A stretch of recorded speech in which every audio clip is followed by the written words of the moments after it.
Reports and rumours are circulating that after the international break, Liverpool will try a new formation that integrates both Ikitike and Isak into the starting 11. Virgil van Dijk is defiant ahead of a busy international break and busy rest of the season. And there is annoyance and frustration that the Marc Guehi signing didn't go through in the summer.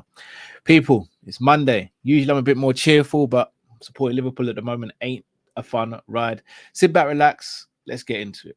Hi, this is Jordan Henderson, and you're watching Team Kop-ish. Ain't free back again, ripping LFC till the end, so go on tell a friend. If they rockin' red, they're a 10 champions, we the best, we come again. Kop-ish clean up in every region, elevation in every season. Catch up in all the fast match up in real rap, and drifty go on tell them this is that, this is that. This is Kopish, this is Kopish. Reppin' Liverpool till the end, champions, we the best, come again. This is that, this is Kop-ish, this is Kop-ish. The main free back up in your screen, real ones know this the place to be. This is Kop-ish. Morning, people. Hope you're all well. Do smash that like button if you can, and also if you're new to the channel, please do subscribe. Usually I do little shirt associations, start off the show with a bit of fun. I'm just not in that mood today, guys. I've got to be real with you. I'm going to be completely honest and transparent with you all. This is a madness that we're in right now, and I don't want to sugarcoat this short show that I'm going to do this morning. Obviously, me and Matt will delve in deeper into the conversation and all of that stuff. And I'll obviously be on Hassam's show with James Redmond, Matt, and Tom Little, and then Never a Foul after that. And then me and Monts, along with a few others, will be on the therapy show later on tonight. So again, busy day for me, part and parcel of the role. But guys, I'm appalled, man. I'm appalled by what's going on, and I hate to do this. And look, we're going to report on what the rumors and the reports are, etc., because that's part of being a content creator that covers Liverpool Football Club. I just think the timing of some of these reports and some of these rumors that come out are very fitting and very misleading sometimes, and really fit into an agenda. And I know I'm going to get pushback on this because I'm going to speak about a certain player who is very frustrating to a lot of people, including myself sometimes. But I was going to start with the new formation stuff, but I want to speak about this Marc Guehi stuff. So if I'm not mistaken, this report comes out from James Pierce? No, I think it might have been India actually. And it said that there was a frustration in the summer that Marc Guehi wasn't got over the line by the management and the hierarchy. I think most people are frustrated. But the reason why the timing of this annoys me is because we've just been thumped by Man City. Not beaten, thumped. And it could have been more and it could have been worse. And the reason this report comes out, it's almost like it's a get out of jail free card. If we had Marc Guehi, we'd be fine. No, we wouldn't. Marc Guehi is a very good centre-back. No qualms with Marc Guehi as a footballer. And I would have been over the moon if we'd signed him in the summer. But this notion that if we had Marc Guehi instead of Konate this season, or Marc Guehi in the squad, that things would be rosy. I promise you they wouldn't be. Because effectively, it is not just the defence that's an issue. It's a midfield issue. It's an attacking issue. It's a defensive issue. The only position this season that I've consistently been fine with is the goalkeeper situation. And I say that with praise for Mamardashvili because we were hoping Alisson wouldn't get injured, but he did unfortunately get injured. But before Alisson got injured, excellent.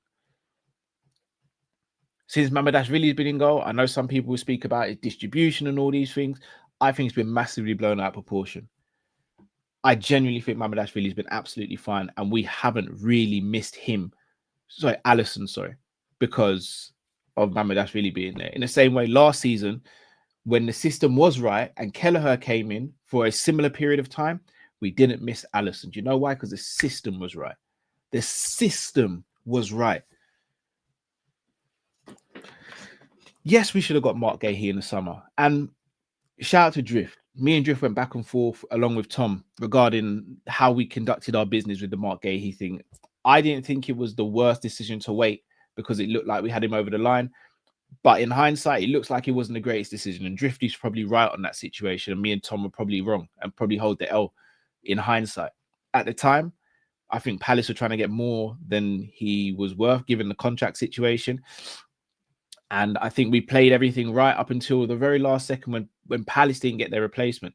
And there is always an argument to say that if Marc Guehi had moved to Liverpool sooner, Palace would have got a replacement or yada, yada, yada. I don't know if that's true or not. I don't know if that's true. But what's the point of bringing it up? What's the point of, because what it does, it kind of shifts the narrative from, oh no, we'd be fine if we had this player, but it's not our fault why we haven't got this player. It's not the manager's fault why we haven't got this player. So leave the manager alone and let's focus on Konate. Konate was horrid yesterday. Horrid. So was Virgil. Virgil was horrid yesterday. But so was McAllister. Is McAllister a centre-back? No. Is Salah a centre-back? No. So why are we just focusing on defence when defence isn't the only issue? And I know people will say, look, 17 goals conceded in 11 games. Yeah, absolutely right. These defensive issues started from last season. The second half of the season, that's when the defensive issues started.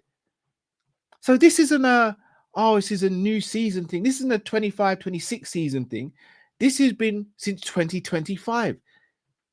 Since the start of 2025, we have had bad defensive performances. We have been leaking goals.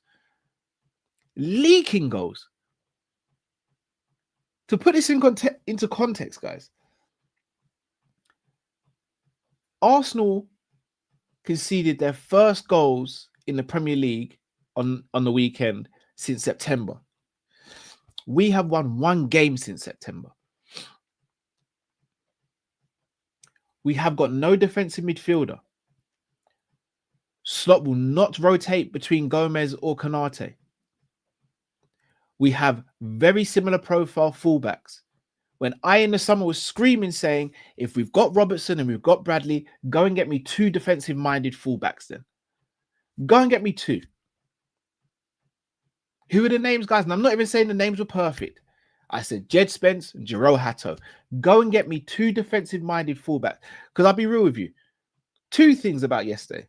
Because Conor Bradley's been getting dragged as well, which I think is extremely unfair. Guy was given no protection yesterday, apart from a few times where Garen Birch in the second half helped him out. When Arsenal play Man City and Doku plays, I guarantee you Jurriën Timber or Ben White, whoever starts at right back, won't be left isolated one-on-one with Doku for the whole game. Guarantee it. I guarantee it. And if he is isolated by Doku for the whole game, I guarantee you Doku gets the better of him more than he gets the better of Doku. And I consider Jurriën Timber to be the best right back in the league. Not because Timber's rubbish, but you know why? Because Doku's a very good 1v1 winger. So yeah, you can have a game where you might get the ball off Doku 3 or 4 times, but guess what? He'll probably get past you 5 or 6 times as well. Because 1, he's relentless, and 2, he's brilliant at what he does. So do you know what you do? You set up in a way whereby you go, I'm going to make sure we're protected against this player here. I'm not going to leave a fullback isolated versus someone who is a master of getting past the fullback. It makes no sense. So if that means you don't play Salah because Salah's not going to be doing the tracking back on that side, then so be it. Or if that means you play Salah as a striker or you play him off Ekatike and you go to a 4-4-2, then so be it. But something has to change, man. So yeah, we can be frustrated about the Marc Guehi situation. But let me ask you a question, genuine question. What's been our Achilles heel so far this season? It's been long ball over the top. From a defensive standpoint, it's been long balls over the top and counter-attacks. How would Marc Guehi have actually helped us in those situations? How would Marc Guehi have helped us in those situations? Because he's not dominant in the air and he's not the quickest across the ground. And I'll caveat this by saying he's not slow and he's not rubbish in the air. But he's not brilliant either. He's not brilliant in the air, and nor is he very, very rapid either. So how would the system have changed if Marc Guehi was there? Unless you're playing 3 at the back. And if you're playing 3 at the back, then we can have a conversation. But I don't even know if we would have done that at this point. it seems as though we've neglected the gritty part of the game. It seems as though we just want pretty footballers on the pitch. But what happens when the game gets a little bit rugged? What happens when things aren't going your way? Who's going to dig in and go, hey, I'm here. What are we doing here? Because I'm only seeing one player doing that on a consistent basis, and that's Dominic Szoboszlai. Someone who is absolutely dragged through the mud last season by a lot of fans.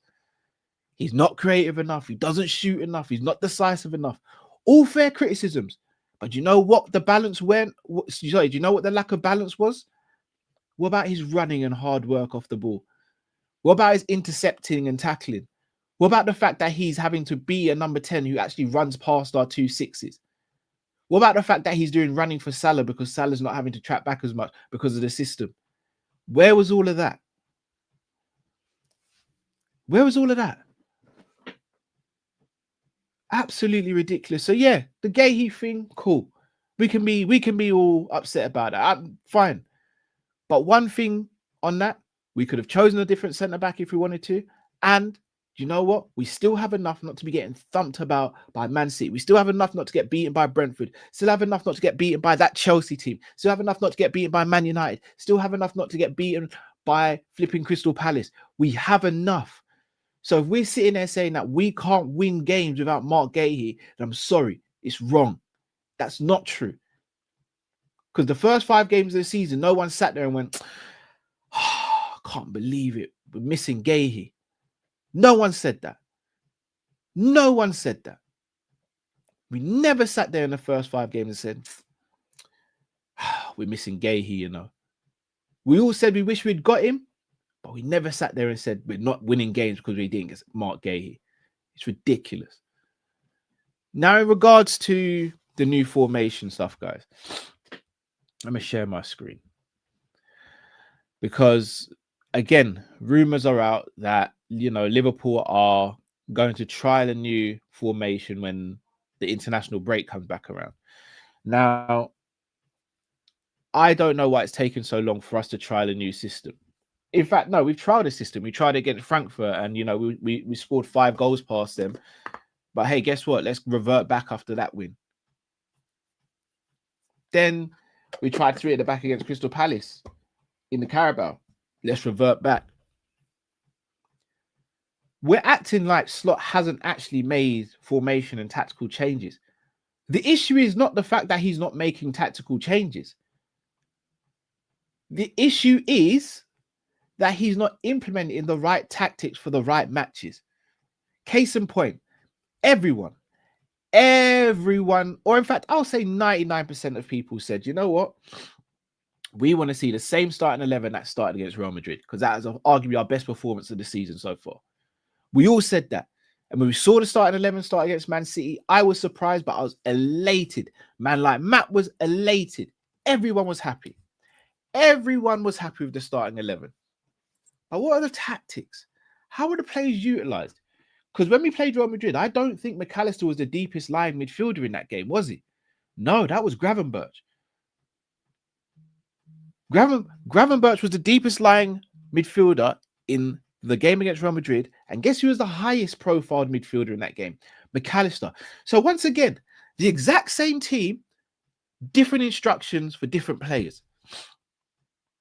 There is no one that can sit here and tell me that for as great as McAllister is, for as many different attributes and quality he has as a footballer, that one of his best things is press resistance. No one can tell me that. His passing range is good. It's not fantastic. His short range passing game is excellent. When he gets his head up and he can thread the pass through the lines, or he can put in a beautiful 3 ball like he did against Crystal Palace for Isak. Yeah, McAllister's in his bag.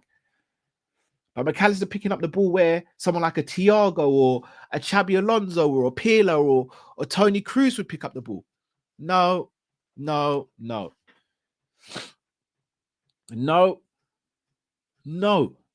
He ain't that guy. He ain't going to receive the ball on the half term like Gravenberch does and body feint and shimmy past the player. He ain't going to do that. He ain't going to beat the press with his dribbling or his driving ability like a Szoboszlai could. He ain't going to do that.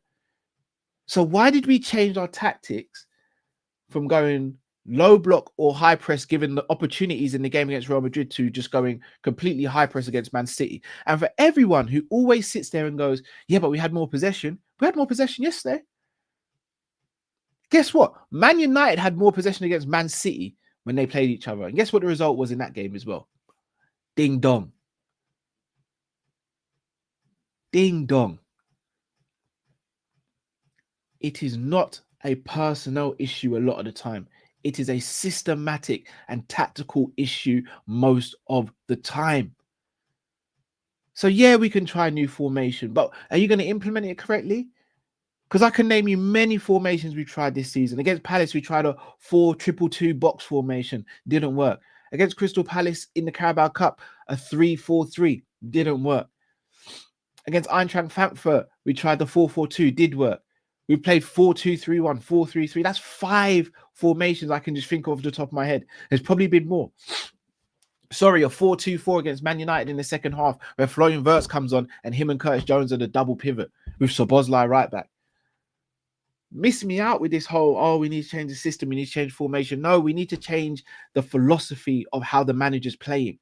And if that means the manager has to have a flipping reboot, or we need a new manager, you guys decide, but something ain't right. Something ain't right. So I'm going to break down what I think we could do from a tactical setup. A lot of you might not like it because a few players might be left out, but is what it is. So effectively, we're sitting there saying Ekitike and Isak will be the 2 strikers, right? That's fine if they weren't both play together. What that does say, though, is that if one of them gets injured, we're back to square one and we only have one attacker again. So I don't know what that means for Jadon Danns. I don't know what that means for Chiesa. God only knows.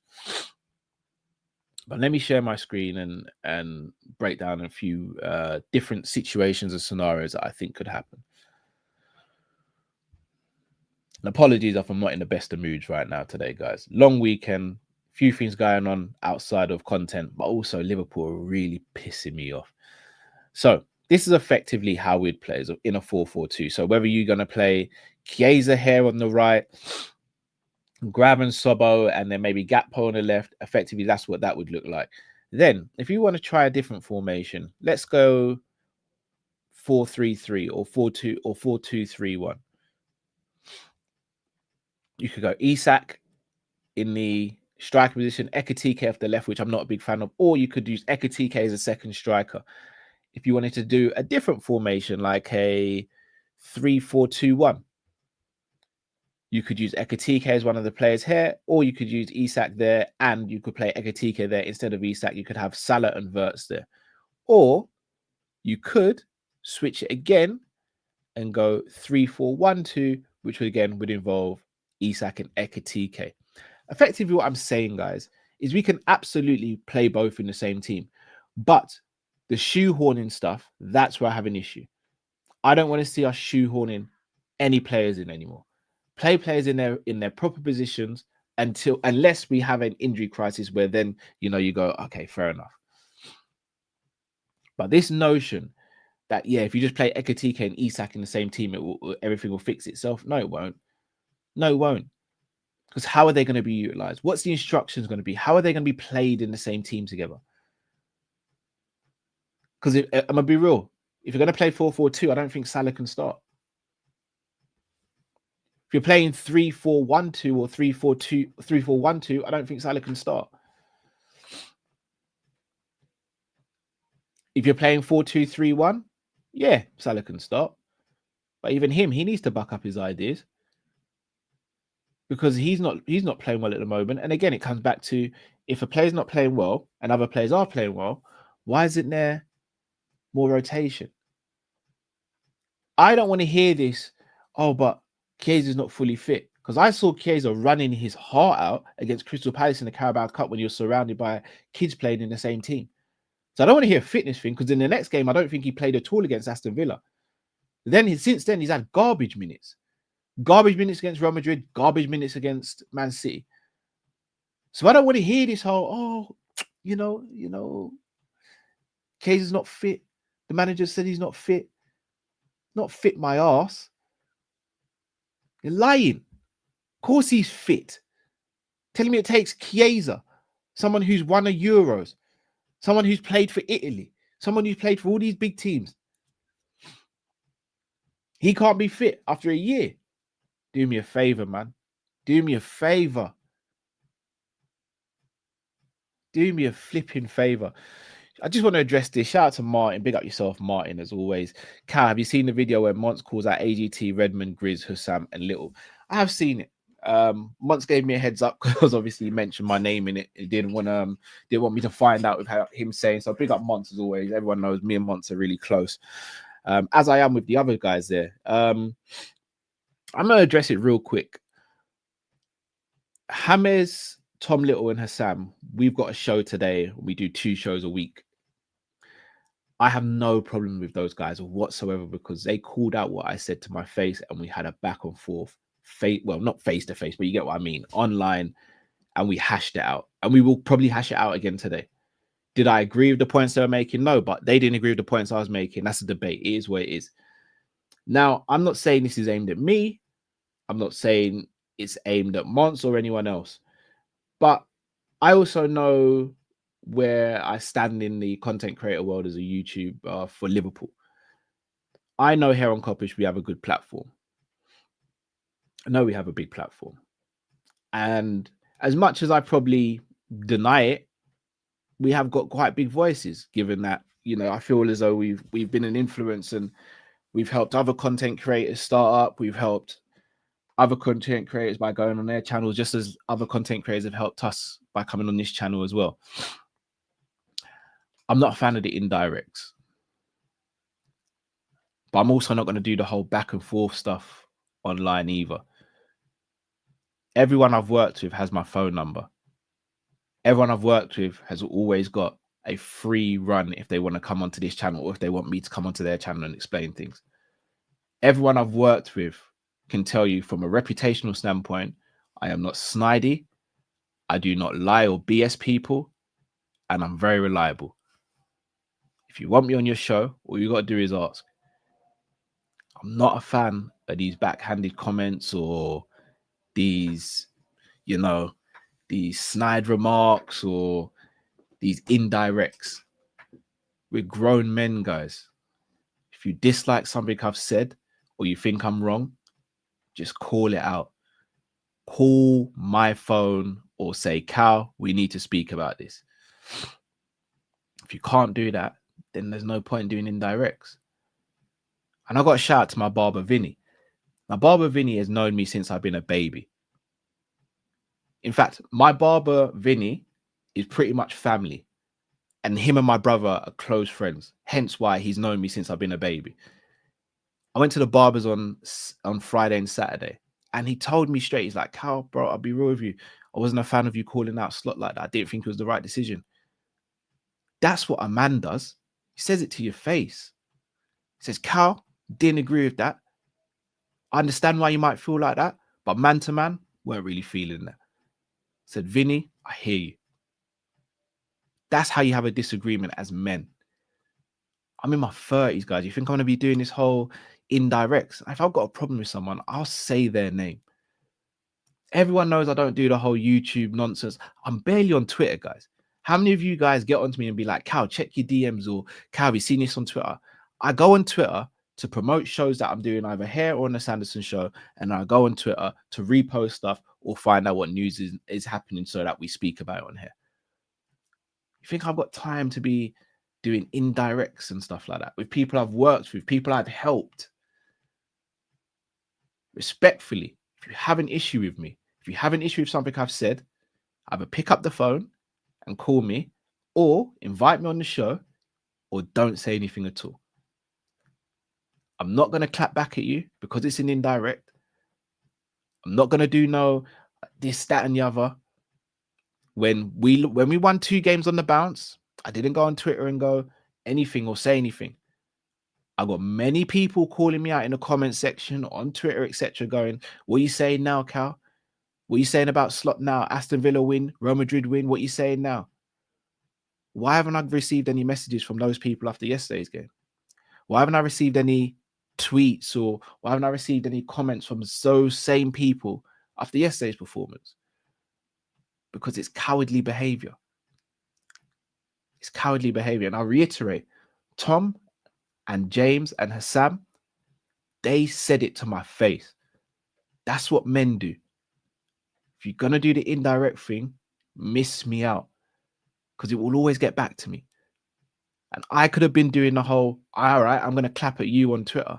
No, I'm just going to do this and say, leave me out your mouth, pause, and then leave it there. If you're going to do indirects, I don't want to hear it. That's not how real men operate. And speaking of real men, yes, had a terrible game yesterday.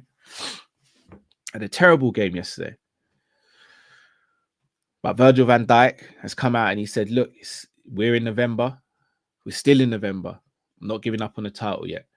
And I'll be real with you guys. Everyone knows how optimistic I am about Liverpool winning trophies and how entitled and spoiled I am about Liverpool winning trophies. I love hearing that from my captain because it shows me he's not going to give up and he still has an expectation. But I'm going to be honest with you. Right now, in November, 10th of November, 2025, I don't think we're winning the league. In fact, I'd be extremely shocked if we're winning the league. Simply because we're not good enough at the moment. City are ahead of us. In fact, there's 7 teams ahead of us. At this time last season, we're, I think, 7 or 8 points better off than we are this season. And I'll actually read out the table to you guys. Arsenal are top on 26 points. Liverpool are 8th on 18. So we'd effectively need Arsenal to mess up in 3 games and us be perfect in 3 games just to get a point, or might not even be a point ahead of them, but just to be within touching distance. That's excluding what Man City could potentially do. Honestly, guys, I'm sitting there saying in November, and again, I hope I'm wrong. I really hope I'm wrong. I'm sitting here in November saying I don't think we're winning this league. And do you know how much that really pees me off to say that? Me in November saying we're not winning the league. Big up to KJSJ7. Big up yourself, brother. It's doable, but unrealistic. Perfectly put. Is it mathematically possible? Yes. Is it probable? Absolutely not. So, yeah. People, that's it from me. You'll see me again at 12. Big up to each and every one of you. Do smash the like button. And yeah, till I see you later on this evening. Thanks for watching and listening. Oh, got a couple supers actually. Big up to Olu, says, hey Cal, more receipts from me of you this week. No, Olu, I don't want no smoke, bro. I don't want no smoke. Big up yourself though, Olu. Big up yourself, Aki, as always. Waiting for May. Big up. Boy, I don't even know if I want to see what May looks like. God only knows where we could be in the league, man. But look, people, big up to you all. Do smash the like button if you haven't already. Subscribe if you're new to the channel. Until I see you a bit later, guys. Stay safe, stay blessed. Kopish. We're out, people. Take care.